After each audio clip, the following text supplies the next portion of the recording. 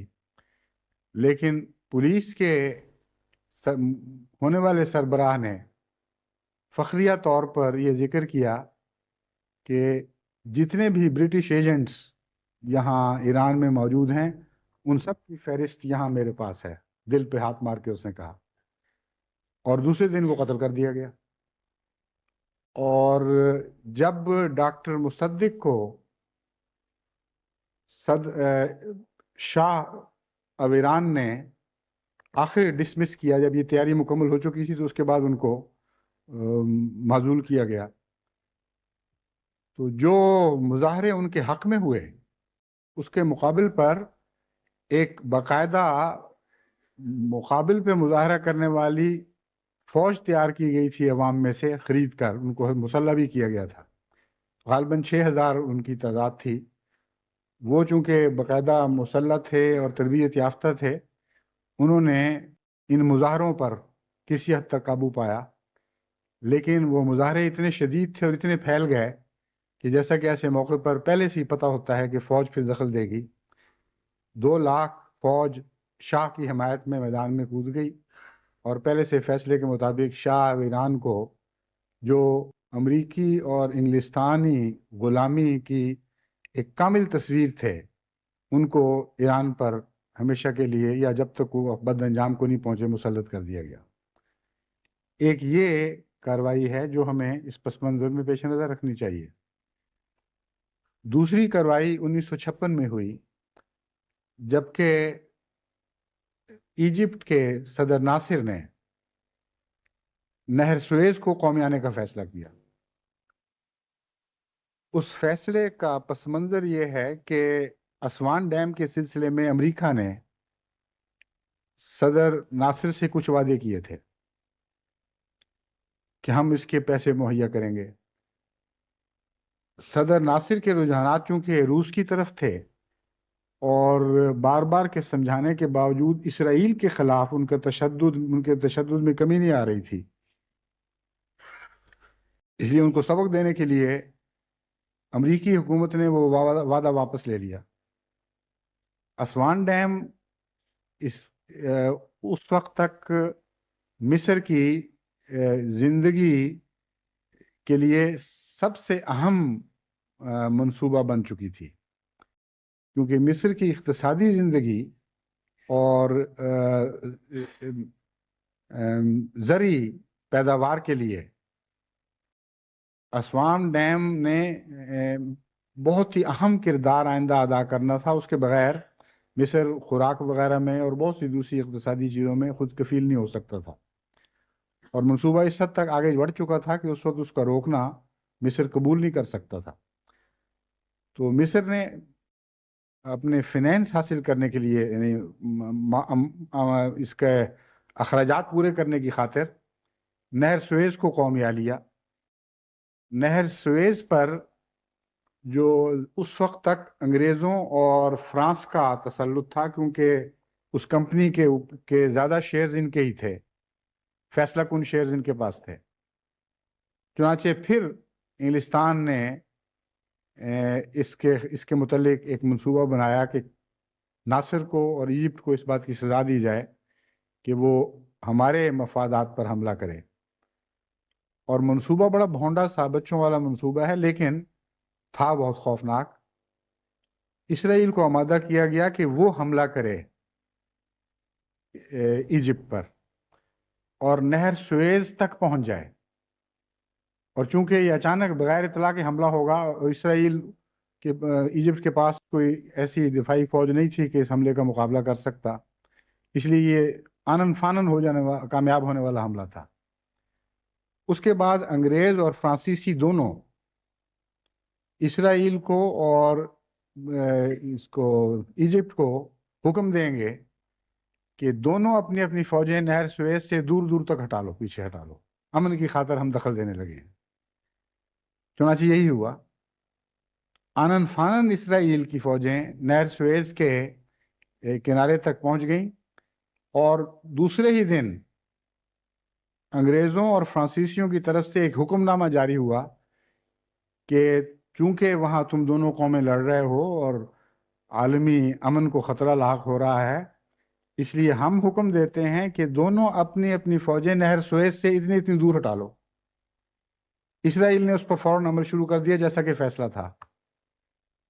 Egypt نے کہا کہ یہ ہمارا ملک ہے، ہماری نہر ہے، ہم اپنے ملک سے کیوں فوجیں ہٹائیں؟ یہ کون سی منطق ہے؟ حملہ آور نے ہٹا لیں، بس کافی ہے۔ اس پر پھر ان دونوں قوموں نے مل کر حملہ کیا۔ یہ 56 کا واقعہ ہے، اور اس جنگ میں جو انگریزوں نے کردار ادا کیا ہے اس پر نٹنگ، جو اس وقت فارن سیکرٹری تھے، انہوں نے ایک کتاب لکھی اس جنگ کے حالات پر۔ اس کتاب کے مطالعے سے پتہ چلتا ہے کہ جو طرز عمل انگلستان نے صدر ناصر کے خلاف اور ایجپٹ کے خلاف اختیار کی، بین ہی وہی طرز عمل آج صدر بش،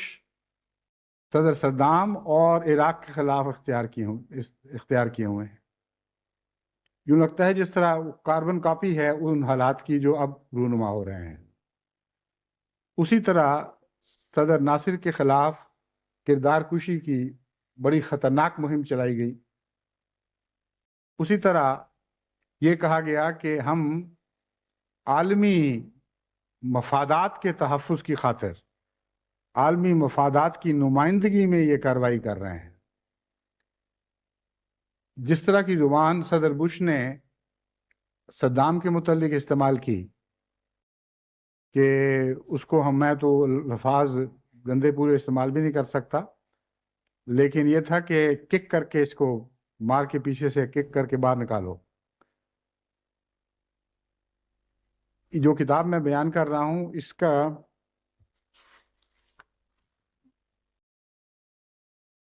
حوالہ میرے پاس ہے درد، مگر اس وقت سامنے نہیں ہے۔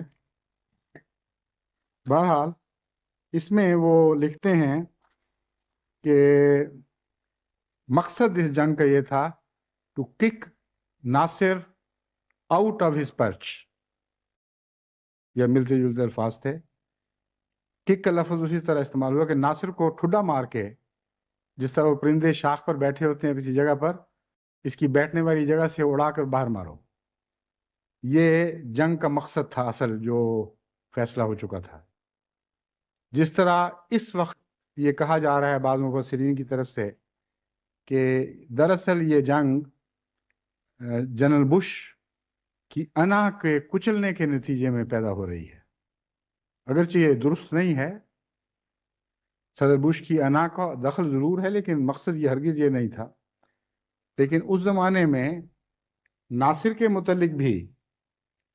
ان کے اس وقت کے فارن سیکرٹری نے اپنی کتاب میں لکھا کہ ناصر کے متعلق نہیں، اینٹھنی ایڈن کے متعلق، کہ اینٹھنی ایڈن کے متعلق یہ تاثر پیدا ہوتا تھا کہ اس نے یہ جنگ ناصر کو اس جرم کی سزا دینے کے لیے شروع کی ہے کہ ایجپٹ کے کرنیل کی مجال کیا ہے کہ دولت عظمیٰ برطانیہ کے وزیر اعظم کو ڈیفائی کرے اور اس کے مقابل پر اس طرح سربلندی کا مظاہرہ کرے۔ بالکل یہی تجزیہ آج بش کے متعلق بعض مبصرین کی طرف سے پیش کیا جا رہا ہے۔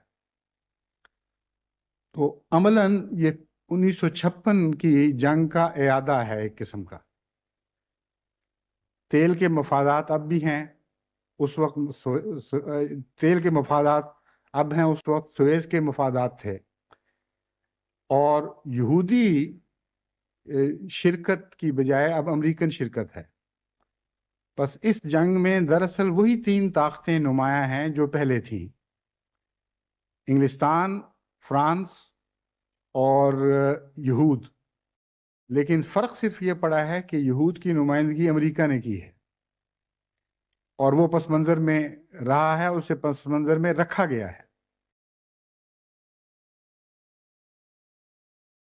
ایک عجیب بات یہ ہے اب کہ جب مینڈیٹ اختتام کو پہنچا، یہ میں بیان کر چکا ہوں غالباً مینڈیٹ والا حصہ، اس لیے اس کو اس حصے کے ساتھ ملا کر سمجھنے کی کوشش کریں۔ مینڈیٹ جب 48 کو اختتام کو پہنچا تو انگریزوں نے جس طرح وہاں سے انخلا کیا ہے اس کی کوئی مثال اور دکھائی نہیں دیتی۔ جب انہوں نے ہندوستان کو چھوڑا ہے تو اس وقت باقاعدہ اس بات کو کی تسلی کر لی گئی تھی کہ باقاعدہ ڈیمارکیشن لائن ہو، وہ خطے جو دو ملکوں میں تبدیل ہونے والے ہیں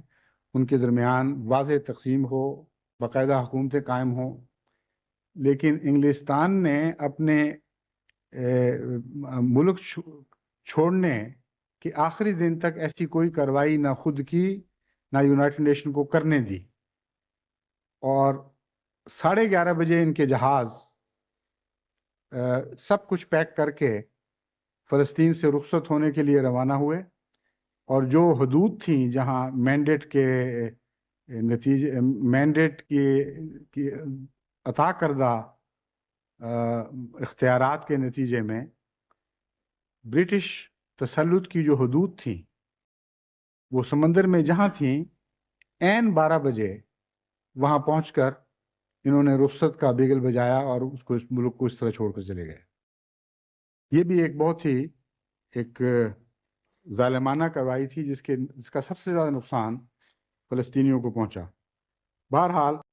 مفادات کی یہ دو جنگیں ہیں جو مفادات کے نام پر لڑی گئیں، اور آج کی تیسری جنگ بھی مفادات کی جنگ ہے جس میں یہود بھی ایک کردار کے طور پر کھیل میں شامل ہیں، اگرچہ یہود کو پس منظر میں رکھا گیا ہے اور امریکہ نے یہود کی نمائندگی لے لی ہے۔ دوسری قسم کی جنگیں مشرق وسطی میں یہود کی توسیع پسندی کی جنگیں کہلا سکتی ہیں۔ 49-48 میں جو توسیع پسندی کی لڑائیاں ہوئیں اس میں سارا الزام فلسطینیوں پر عائد کیا جاتا ہے اور ارد گرد کی مسلمان حکومتوں پر عائد کیا جاتا ہے کہ وہ حملے کرتی تھیں، اس لیے یہود کو جوابی کارروائی کرنی پڑتی تھی اور مجبوراً اپنا علاقہ وسیع تر کرنا پڑا۔ لیکن اس کے بعد 1956 میں جو یہود نے جارحانہ جنگ لڑی ہے یا اسرائیل نے جارحانہ جنگ لڑی ہے اس کا کوئی جواز نہیں کسی قسم کا۔ وہ خالصتاً توسیع پسندی کی جنگ تھی اور انتہائی ہولناک جنگ تھی۔ چند دن کے اندر اندر انہوں نے مصر اور شام اور اردن کی طاقتوں کو کچل کے رکھ دیا اور اپنے علاقے کو اتنا وسیع کر لیا کہ جو علاقہ ان کو مینڈیٹ نے عطا کیا تھا اس سے کئی گنا زیادہ بڑھ چکا تھا۔ خلاصتاً میں آپ کے سامنے یہودی علاقے کی توسیع کا معاملہ رکھتا ہوں، اس سے آپ کو اندازہ ہوگا کہ کس حد تک یہود نے اپنے علاقے میں توسیع کی ہے اور کرتے چلے جا رہے ہیں اور آئندہ بھی کرتے رہیں گے۔ 1937 کی غالباً بات ہے کہ انگریزوں نے 17 کے بالفور ریزولوشن کو پیش نظر رکھتے ہوئے یہ ارادہ اعداد و شمار میں پہلی دفعہ یہ بات کی کہ یہود کی حکومت کو کتنا علاقہ دینا چاہیے۔ چنانچہ اس فیصلے کی روح سے 5000 کلومیٹر کا علاقہ یہود کو دیا جانا چاہیے تھا۔ 1948 میں جو فیصلہ یونائٹڈ نیشن نے 1947 کے آخر میں جو فیصلہ یونائٹڈ نیشن نے کیا اس میں 5000 کی بجائے 20000 کلومیٹر کا رقبہ ان کو دیا گیا۔ کچھ رقبہ 2 سال کے عرصے میں بڑھ گیا جس کا میں پہلے ذکر کر چکا ہوں، اور 1956 کی جنگ کے آخر پر یہود کے قبضے میں رقبہ 88,000 کلومیٹر ہو چکا تھا۔ اس سے آپ اندازہ کریں کہ جو بات 5000 سے شروع ہوئی تھی کہاں تک پہنچی ہے۔ آخری جنگ جو اس علاقے میں موجودہ جنگ سے پہلے لڑی گئی وہ یوم کپور کی جنگ کہلاتی ہے۔ یوم کپور کی جنگ کو یہ مسلمانوں کی طرف سے عرب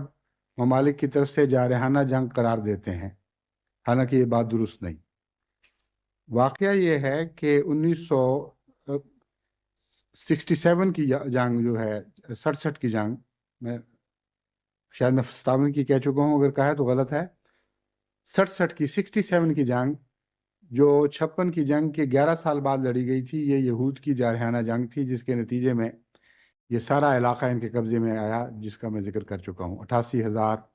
کلومیٹر سے زیادہ رقبہ۔ اس کے بعد 1973 میں یوم کپور کی جنگ ہوئی۔ یوم کپور یہود کا ایک مقدس دن ہے۔ اس دن اچانک اسرائیل پر شام، سیریا اور اردن کی طرف سے مشترکہ طور پر حملہ کیا گیا۔ بیان یہ کیا جاتا ہے کہ یہ جنگ خالصتاً عربوں کی جارحانہ جنگ تھی، جس میں یہود بالکل بے قصور تھے۔ یہ بات درست نہیں۔ وجہ یہ ہے کہ 1967 کی جنگ کے بعد یونائٹڈ نیشنز نے اور یونائٹڈ نیشنز کی سیکورٹی کونسل نے ایک ریزولوشن پاس کیا جس کا نمبر ہے 242۔ اس ریزولوشن کے نتیجے میں انہوں نے اسرائیل کی جارحانہ جنگ کی مذمت کرتے ہوئے متفقہ طور پر حکم دیا کہ اسرائیل اپنی فوجوں کو ان تمام علاقوں سے پیچھے ہٹا لے جو اس جنگ کے نتیجے میں اس کے ہاتھ میں آئے ہیں، اور ساتھ ہی یہ شوشہ بھی اس ریزولوشن میں چھوڑ دیا گیا، جس طرح برٹش اور ویسٹرن ڈپلومیسی کا طریق ہے کہ جب اس فیصلے پر عمل درآمد کا وقت ہو تو کچھ اور بحثیں ساتھ چھڑ جائیں۔ اس میں یہ شوشہ بھی ساتھ رکھا گیا کہ اس علاقے کی سب حکومتوں کا حق ہے کہ ان کے امن کا تحفظ ہو اور ان کی ایسی شکل ہو گویا کہ جغرافیائی طور پر کہ ان کے امن کو خطرہ نہ پیش آئے۔ مطلب یہ تھا کہ اس بہانے جب بھی اس فیصلے پر عمل درآمد کا وقت آئے گا تو یہ کہا جائے گا کہ یہود کی بقا کا تقاضا ہے یا اسرائیل کی بقا کا تقاضا ہے کہ علاقے میں اتنا رد و بدل کرو اور ترمیم کرو، مگر اس کے کسی پہلو پر بھی عمل درآمد نہیں ہوا۔ اب سوال یہ پیدا ہوتا ہے کہ اگر یونائٹڈ نیشنز کے فیصلے کو نافذ کرنے کے لیے امریکہ اور اس کے تمام الائز کو یہ حق حاصل ہے کہ عراق پر حملہ کر دیں، تو جن کا اپنا علاقہ تھا، یہ تو ان کا اپنا علاقہ نہیں تھا کویت، جس کی خاطر یہ حملہ کیا گیا ہے، جن قوموں کا اپنا علاقہ تھا وہ سال ہا سال تک صبر کرتی رہیں، یونائٹڈ نیشنز کے فیصلے پر کسی نے عمل درآمد نہیں کروایا۔ ان کا حق تھا کہ اس علاقے کو لینے کی خاطر وہ فوجی کارروائی کریں۔ بس اس کو جارحانہ کارروائی کہنا جارحیت ہے، بڑا ظلم ہے۔ یہ ایک مظلوم کمزور قوم کی ایک کوشش تھی کہ یونائٹڈ نیشن کے فیصلے پر اگر کوئی اور عمل درآمد نہیں کرواتا تو ہم خود کوشش کر دیکھیں۔ بس یہ ہے جنگوں کی وہاں کی تاریخ، اور اس میں یہ سب قومیں اب تک جو رویہ اختیار کیے ہوئے ہیں وہ آپ کے سامنے ہے۔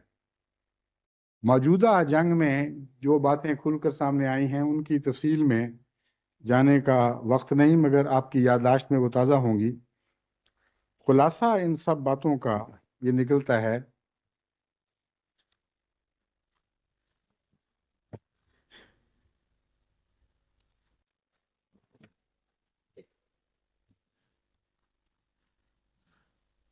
مقاصد کے متعلق میں بعد میں بات کروں گا،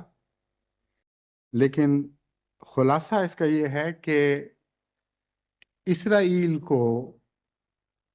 اس تمام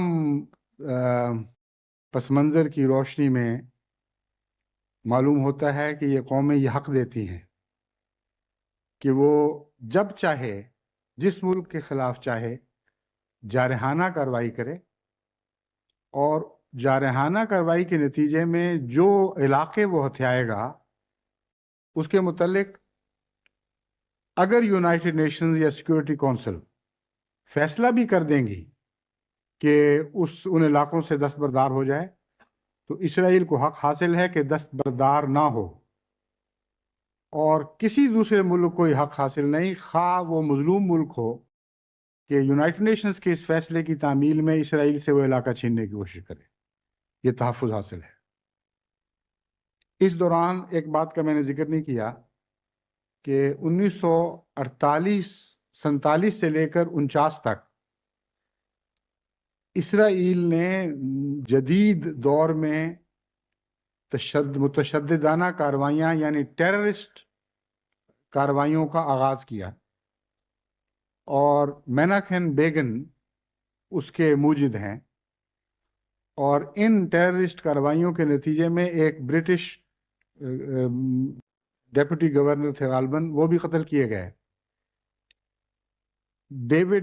کنگ ڈیوڈ ہوٹل کو بارود سے اڑا دیا گیا، جس کے نتیجے میں 100 سے زائد آدمی مرے اور بے شمار تباہی پھیلی۔ فلسطینیوں پر حملہ کیا گیا، جس کے نتیجے میں 3000 فلسطینی مرد، عورتیں اور بچے ذبح کیے گئے، اور بار بار انگریزی حکومت سے بھی ٹکراؤ کیا گیا۔ وجہ یہ تھی، تصادم کیا گیا، وجہ یہ تھی کہ اس وقت لیبر حکومت تھی، اور لیبر حکومت کے مسٹر بیون جو فارن سیکرٹری تھے، وہ اس بات کے قائل تھے کہ مسلمان مظلوم ہیں اور یہود زیادتی کر رہے ہیں۔ چنانچہ انہوں نے ہر کوشش کی کہ یہود کا ناجائز داخلہ فلسطین میں بند کیا جائے۔ چنانچہ ایک جہاز جس میں 4000 سے زائد یہود مہاجرین خلاف قانون فلسطین میں داخل ہونے کی کوشش کر رہے تھے، مسٹر بیون کے حکم پر انگریزی فوج نے اس کا تعاقب کیا اور اس جہاز کو پکڑا اور واپس جرمنی پہنچا دیا۔ اس پر تمام جرنلسٹ دنیا نے اتنا شدید احتجاج کیا اور بیون کو گالیاں دیں کہ آدمی حیران ہو جاتا ہے۔ ایک حکومت کے سپرد امانت کی گئی ہے کہ اس علاقے کو امانتاً اپنے پاس رکھو، اور شرائط میں، امانت کی شرائط میں یہ بات داخل کی گئی ہے کہ اس سے زیادہ باہر سے یہود اس میں داخل نہیں ہوں گے، اور اس پر عمل کروانے کے نتیجے میں جو رد عمل دکھایا جاتا ہے برٹش جرنلزم کی طرف سے، وہ حیرت انگیز ہے۔ ایک صاحب جنہوں نے کتاب لکھی ہے میکنگ آف اسرائیل، ان کا نام غالباً جیمز کچھ ہے، وہ یہ لکھتے ہیں کہ اتنا بھیانک ظلم آپ سوچیں کہ ان 4000 سے زائد یہودیوں کو جرمنی کی بدبخت اور ظالم زمین میں واپس کیا گیا ہے، اور وہ بدبخت اور ظالم زمین میں 1947 میں واپس کیا گیا ہے، جنگ کے خاتمے کے 3 سال بعد۔ اگر وہ ایسی ہی بدبخت اور ظالم زمین اس وقت بھی تھی جبکہ ناٹسی شکست کھا چکے تھے اور جرمنی کا ملبہ بن چکا تھا، جب ان پر انگریز اور امریکن اور فرانسیسی تسلط جما چکے تھے، تو پھر اس کے بعد یہود کو وہاں رہنے کا کیا حق ہے پھر؟ بہرحال یہ اس سے اندازہ ہوتا ہے کہ ان کے جرنلسٹ بھی ان کے ساتھ تھے، اور ساری جو مغربی رائے عامہ تھی وہ یہود کا تحفظ کر رہی تھی۔ تو ٹیررزم کی ایجاد دراصل وہاں سے ہوئی ہے، یہود سے۔ تو ایک حق یہود کا یہ بھی تسلیم کر لیا گیا، گویا کہ تاریخی پس منظر میں، کہ یہود کو اجازت ہے کہ وہ ٹیررسٹ کارروائیاں کریں، اور اس کا نام ہم یہودی ٹیررزم نہیں رکھیں گے، لیکن مسلمان حکومتوں کو اپنے سیاسی مفادات کی خاطر کسی قسم کی ٹیررسٹ کارروائی کی اجازت نہیں۔ اگر کریں گے تو ہم ان کو نہیں، صرف ان کو ہی نہیں بلکہ اسلام کو بدنام کریں گے اور کہیں گے یہ اسلامک ٹیررزم ہے۔ اور جو حقوق ان کے تسلیم کیے ہوئے نظر آتے ہیں،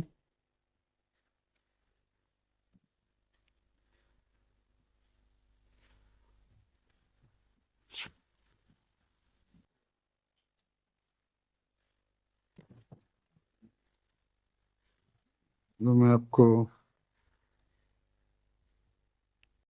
پوائنٹس کے طور پر، ہاں جی،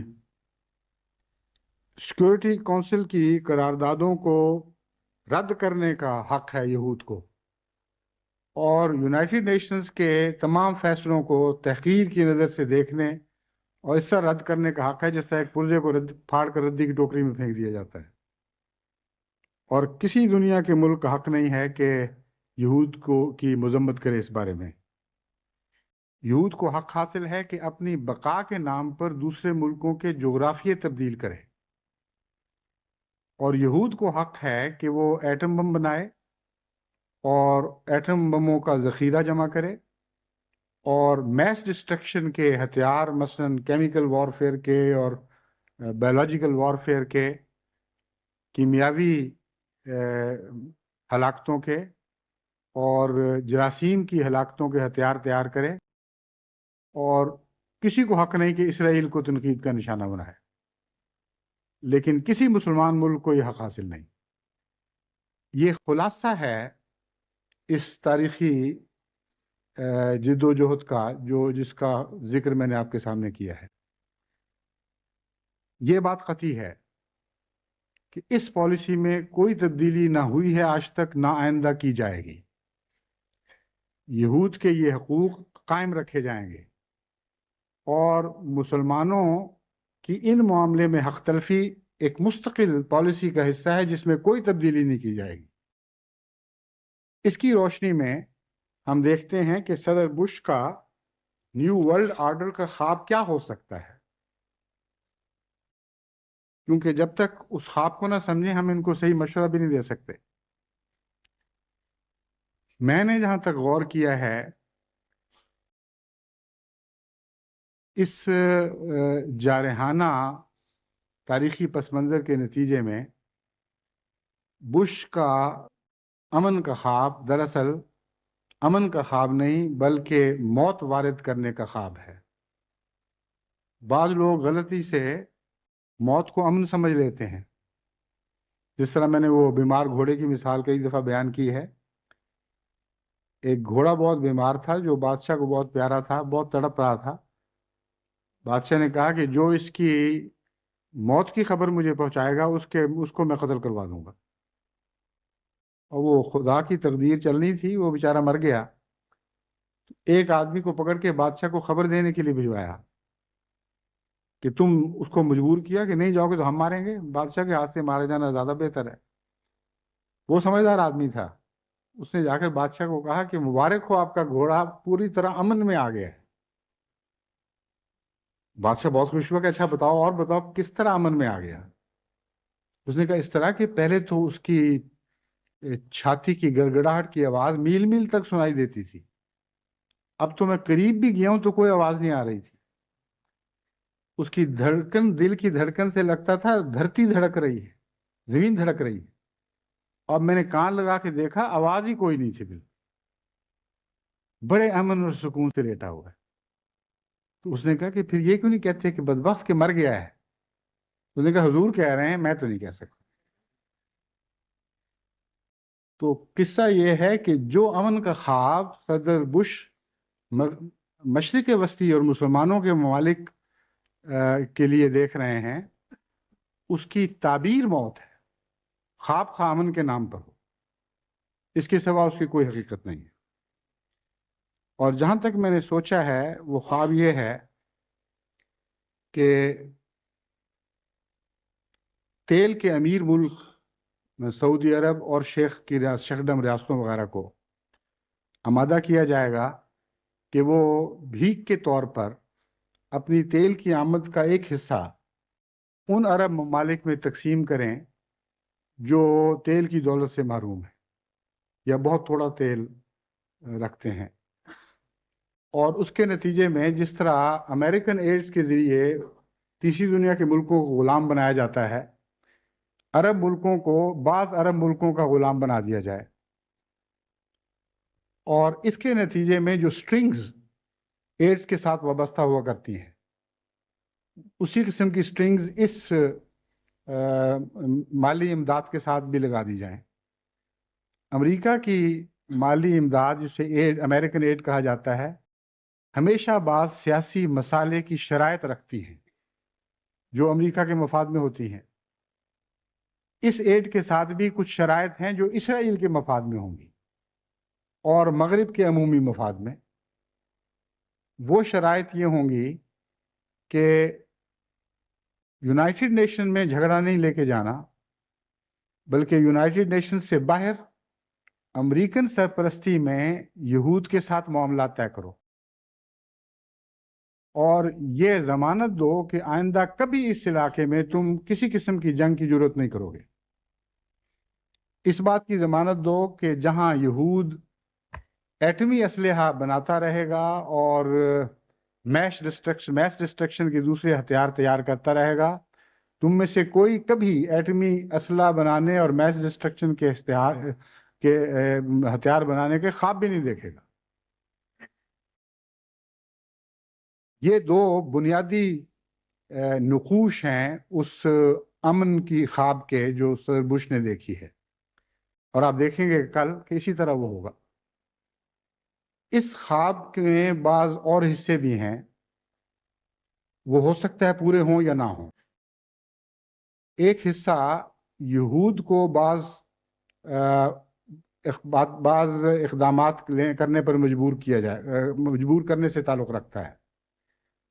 مراد یہ ہے کہ یہود کو یہ کہیں گے، یعنی یہود کہنا غلط ہے، یہود میں سے بعض بہت شریف النفس ایسے یہود بھی ہیں آج جو اسرائیل کے شدید مخالف ہیں اور ان کی پالیسیوں کو رد کرتے ہیں، اور ان کو دنیا کے لیے ہی نہیں بلکہ خود یہود کے لیے بھی نقصان دہ سمجھتے ہیں. بس جب میں لفظ یہود کہتا ہوں تو ہرگز مراد نہیں کہ یہود قوم کو بحیثیت مجموعی مردود کر رہا ہوں، میری مراد اسرائیل سے ہی ہوتی ہے. بہرحال اسرائیل کو پر وہ یہ دباؤ ڈالنے کی کوشش کریں گے، یعنی خیال ہے ان کا، یہ گمان ہے، خواب ہے کہ وہ کلیتاً گولان ہائٹ کا علاقہ خالی کر دے اور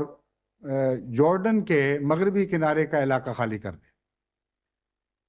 اس کے نتیجے میں وہ وہاں صلح کروا لیں گے. یہ بات قطعی ہے کہ گولان ہائٹ کا پورا علاقہ اسرائیل کسی قیمت پہ خالی نہیں کرے گا، اور یہ بات قطعی ہے میرے نزدیک کہ مغربی جارڈن کے مغربی کنارے پر جو یہود کا تسلط ہے وہ اس کو ختم نہیں کرے گا.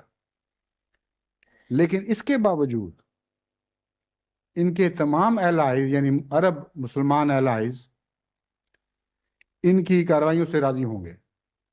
اور جس سمجھوتے کا میں نے ذکر کیا ہے اس میں شامل ہو جائیں گے. وجہ یہ ہے کہ مغربی اردن پر یہود کے تسلط کا نقصان صرف فلسطینیوں کو اور شرق اردن کو ہے، اور فلسطینیوں اور شرق اردن کی خاطر امریکہ یہود کو ناراض کر لیں، یہ ہو ہی نہیں سکتا. اور دوسرا اس لیے کہ وہاں باہر سے مزید یہود لا کر آباد کروانے کا منصوبہ ایک بڑا دیرینہ منصوبہ ہے جس پر بہت حد تک عمل درآمد ہو چکا ہے، اور مستقل یہودی آبادیاں قائم کر لی گئی ہیں. اس لیے بھی اگر امریکہ چاہے تو بھی اسرائیلی اس علاقے کو خالی کرنے پر آمادہ نہیں ہوں گے. اور اب تک جو اسرائیل اور امریکہ کے تعلقات ظاہر ہوئے ہیں ان سے پتہ چلتا ہے کہ صدر بش کی مجال نہیں ہے کہ اسرائیل کو ناراض کرنے کی جرات کرے. جب اسرائیل پر اسکڈز کا حملہ ہوا تو صدر بش نے بار بار اسرائیل کے پریزیڈنٹ کو فون کیے اور منت سماجت کی، اپنے نمائندے چوٹی کے صاحب اختیار نمائندے وہاں بھجوائے، اس بات پر اسرائیل کو آمادہ کرنے کے لیے کہ فوری طور پر اپنا انتقام نہ لو. اس واقعہ سے ان کے تعلقات کی نوعیت سب دنیا پر ظاہر ہو جاتی ہے. چند اسکڈز کے نتیجے میں 2 بوڑھی عورتیں مری ہیں اور کہا جاتا ہے کہ 200-300 سے زیادہ لوگ زخمی نہیں ہوئے. اس کو نہایت ہی ہولناک یک طرفہ جارحانہ کارروائی قرار دیا گیا،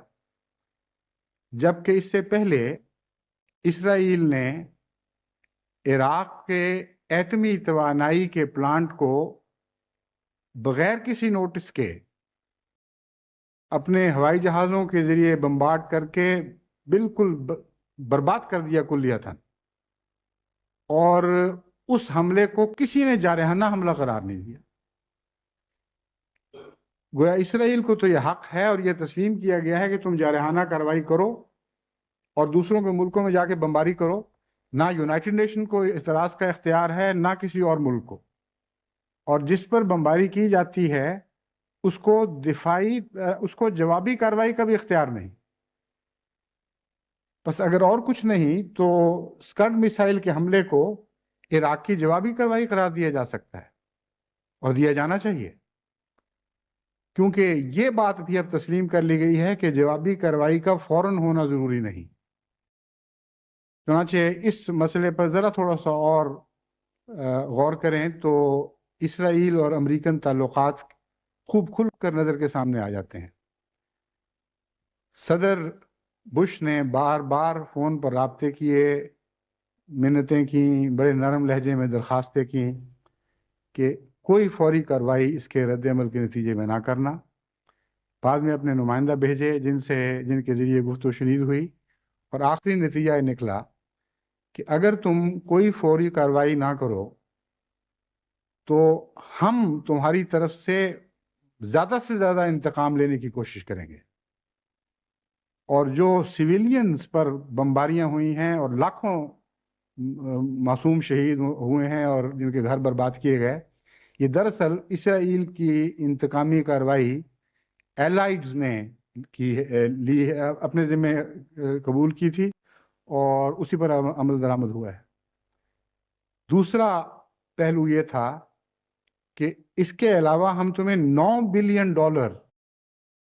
بطور اقتصادی مدد کے دیں گے۔ آپ اندازہ کریں $9 بلین کی رقم تو ایک دولت کا پہاڑ ہے، اور کس چیز کے بدلے؟ اس چیز کے بدلے کہ وہ انتقامی کارروائی سے باز آ جائے؟ نہیں، بار بار اس کو یقین دلایا گیا ہے کہ یہ صرف وقتی طور پر انتقامی کارروائی ٹالنے کی خاطر کیا جا رہا ہے۔ اس کے بعد تمہیں حق حاصل ہے کہ جب چاہو، جہاں چاہو، جس طرح چاہو، جس زمانے میں چاہو، تم اس جارحیت کا بدلہ لو۔ اسی لیے میں نے کہا تھا کہ اسرائیل کا یہ حق تسلیم کیا جا چکا ہے کہ وہ جارحانہ کارروائیاں کرے، اور کوئی ملک اس کے خلاف جارحانہ کارروائی جوابی مدافعانہ کارروائی بھی نہ کرے، اور اگر وہ مدافعانہ کارروائی کرے گا تو اس کے خلاف ساری دنیا کی طاقتیں جارحانہ کارروائی بھی کریں گی، اور اسرائیل کا جارحانہ کارروائی کا حق باقی رہے گا، اور وہ کب اور کس طرح پورا ہوتا ہے یہ ابھی دیکھنے والی بات ہے۔ تو یہ ہے نیو ورلڈ آرڈر جس کا خواب صدر بش نے دیکھا ہے، اور جس کے متعلق وہ یہ کہتے ہیں کہ اس سے دنیا میں ہمیشہ کے لیے امن کی ضمانت ہو جائے گی۔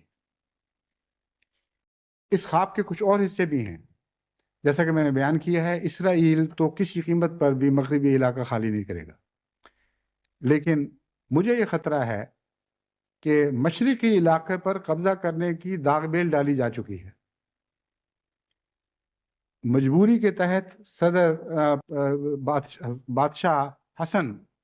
یا حسین، کنگ حسین، بادشاہ حسین ہیں، وہ نیوٹرل رہے، اور انہوں نے صرف یہ قصور کیا ہے کہ چند 2-3 دن پہلے اپنے پریس کانفرنس میں یا تقریر میں اس بات پر سخت اظہار افسوس کیا ہے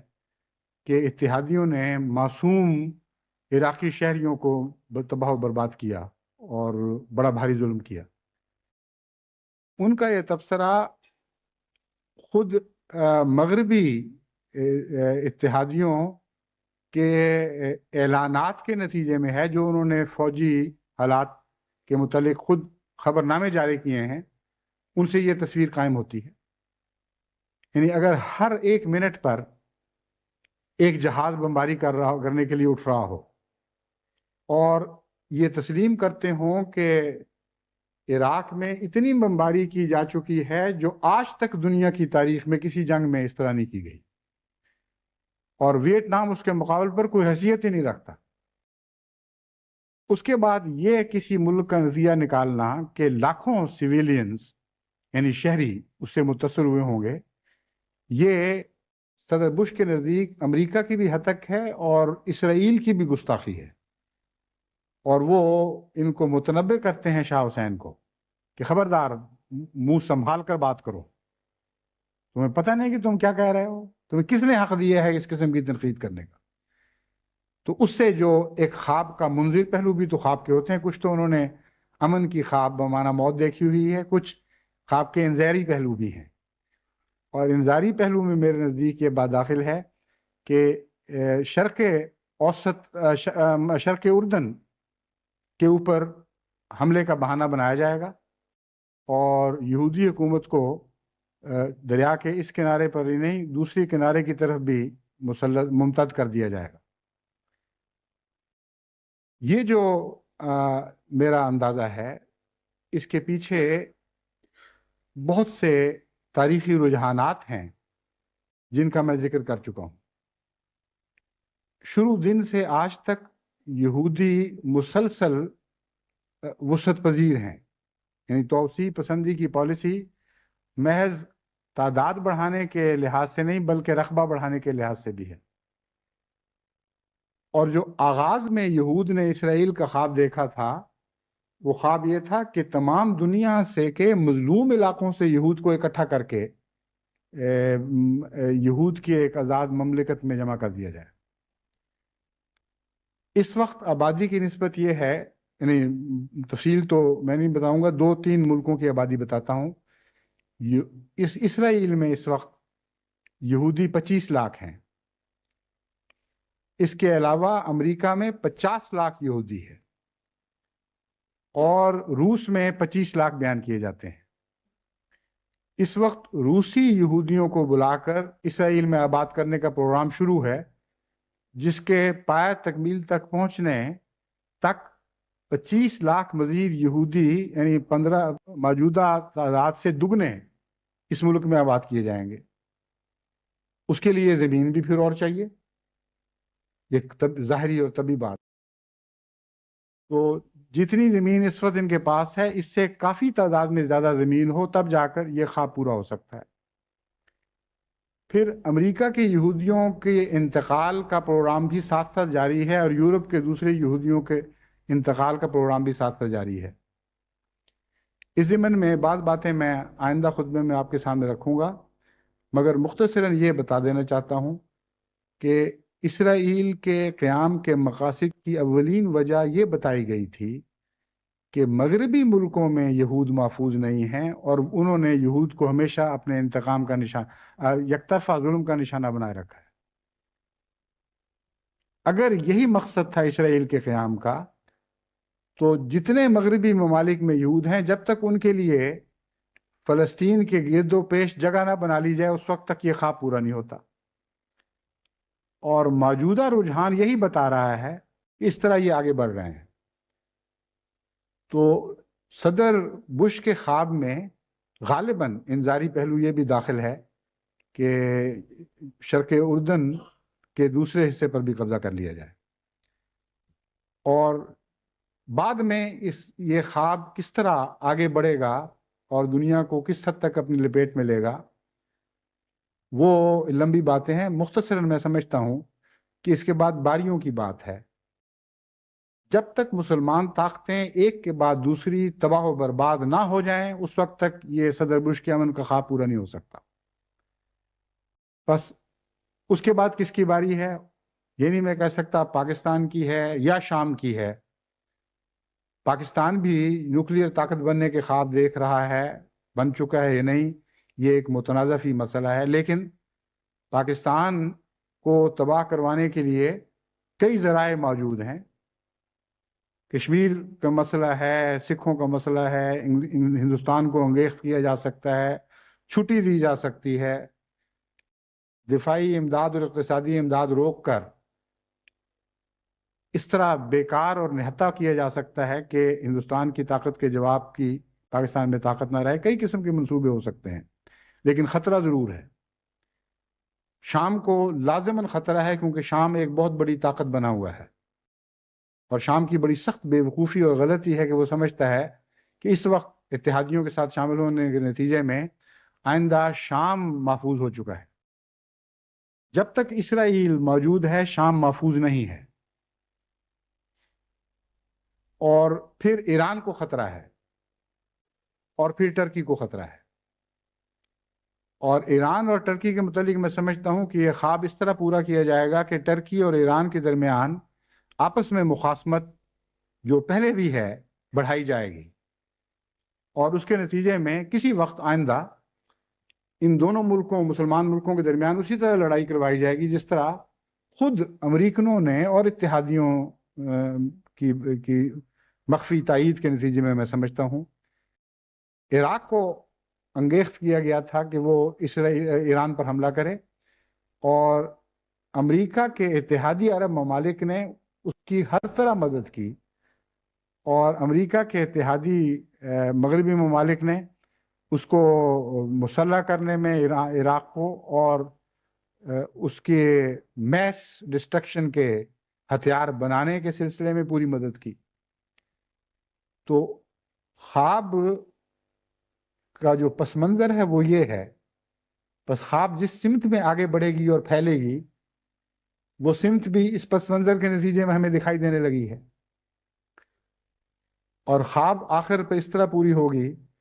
کہ پہلے جس طرح ایک مسلمان طاقت کو دوسری مسلمان طاقت کو برباد کرنے کے لیے استعمال کیا گیا اور طاقت بنایا گیا، پھر اس بنائی ہوئی طاقت کو برباد کرنے کا منصوبہ بنایا گیا اور دوسرے مسلمان ممالک کو اس میں شامل کیا گیا۔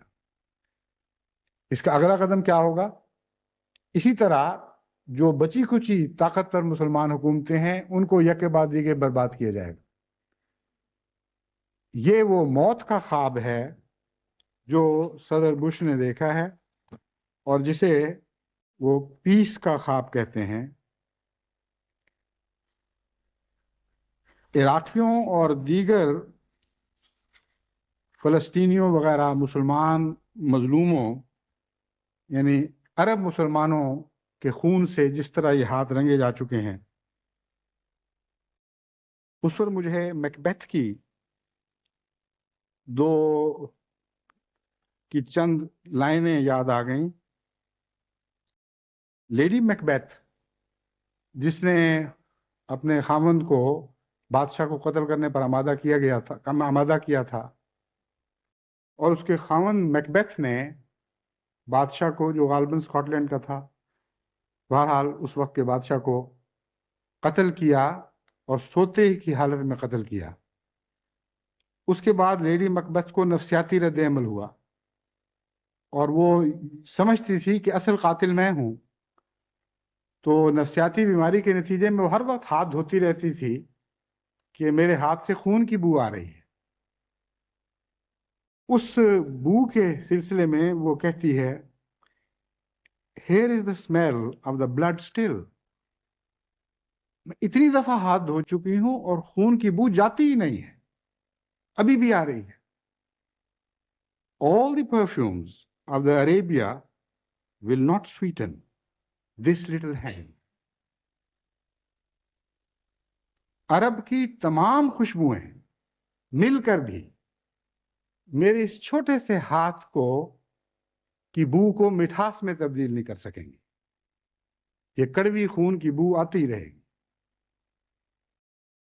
صدر بش کا معاملہ اس سے کچھ برعکس ہے۔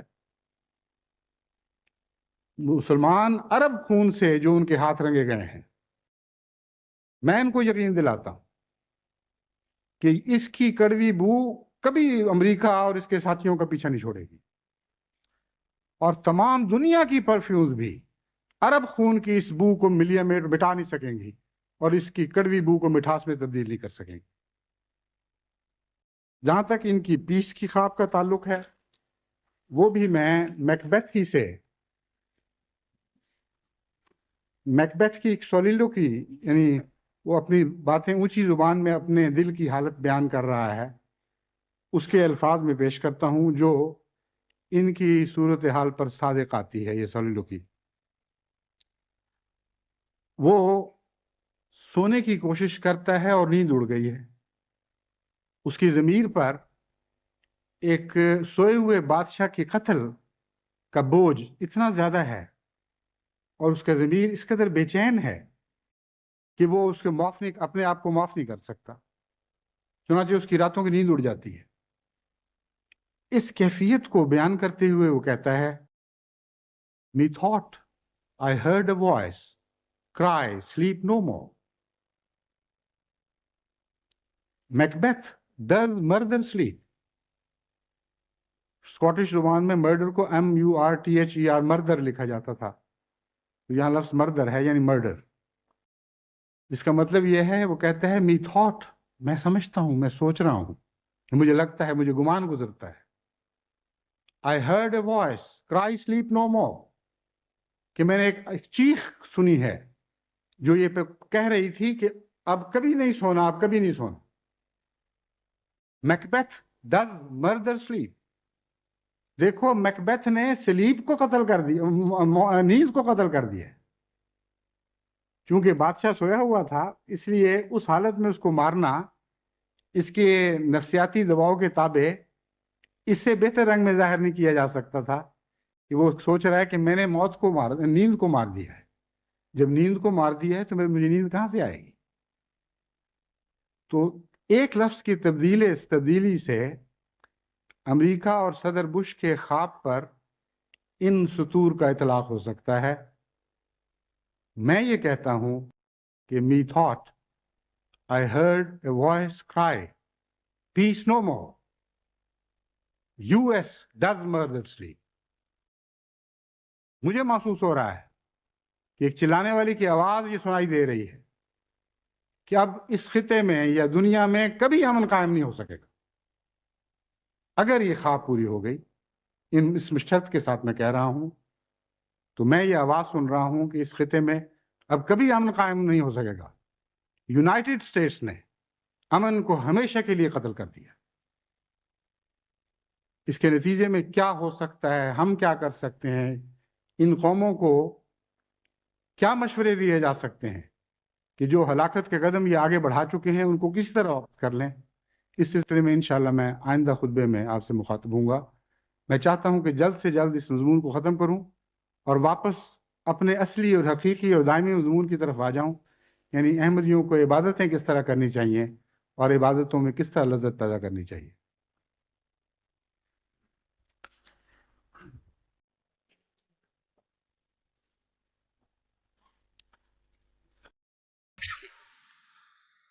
الحمد لله نحمده ونستعينه ونستغفره ونؤمن به ونتوكل عليه ونعوذ بالله من شرور أنفسنا ومن سيئات أعمالنا. من يهده الله فلا مضل له ومن يضلله فلا هادي له. ونشهد أن لا إله إلا الله وحده لا شريك له ونشهد أن محمدا عبده ورسوله. عباد الله رحمكم الله إن الله يأمر بالعدل والإحسان وإيتاء ذي القربى وينهى عن الفحشاء والمنكر والبغي يعظكم لعلكم تذكرون. اذكروا الله يذكركم وادعوه يستجب لكم ولذكر الله أكبر.